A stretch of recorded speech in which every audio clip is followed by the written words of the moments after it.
নিউজিল্যান্ডের বিরুদ্ধে ভারত যে এই সিরিজটা হেরেছে, এইখান থেকে কিন্তু ভারতীয় দলের অনেক কিছু শেখার আছে। 2027 বিশ্বকাপের আগে এই যে সিরিজটা হার, এটা ভারতকে কিন্তু পজিটিভ ভাবে নিতে হবে।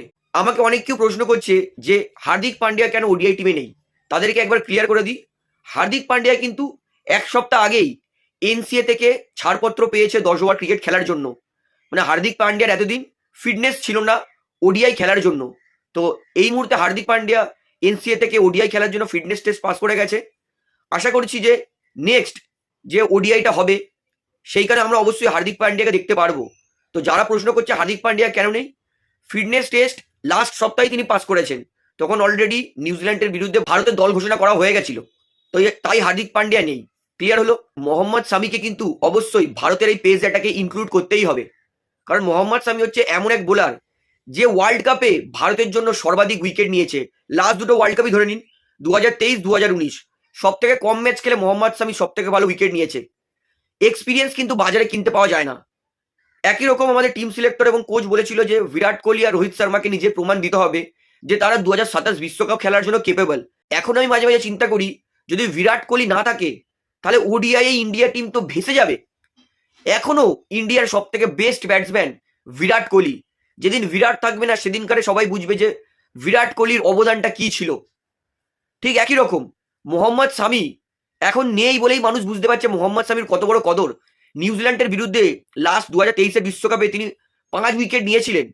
ড্যারেন মিচেলকে বিশ্বকাপে দুবারই তিনি আউট করেছেন।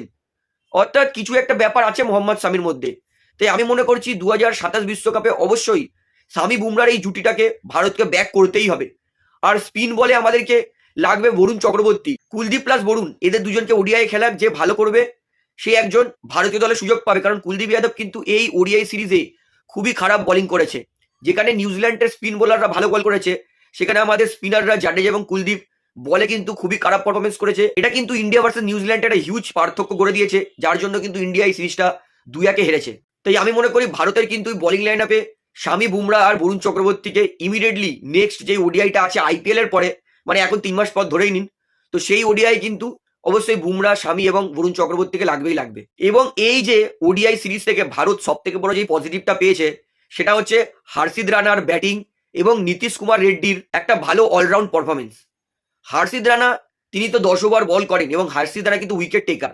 মানছি মার খায়, কারণ যারা উইকেট টেকার হয় তারা একটু আধটু মার খায়, কিন্তু হার্ষিদ রানা কিন্তু ম্যাচ উইনার, সেটা কিন্তু তিনি ব্যাটিং দিয়ে প্রমাণ করে দিয়েছেন।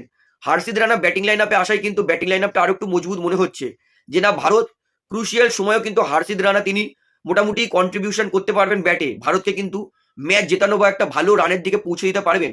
তো হার্ষিদ রানা আসায় কিন্তু এই ওডিআই সিরিজে আমরা একটা ভালো পজিটিভিটি পেয়েছি।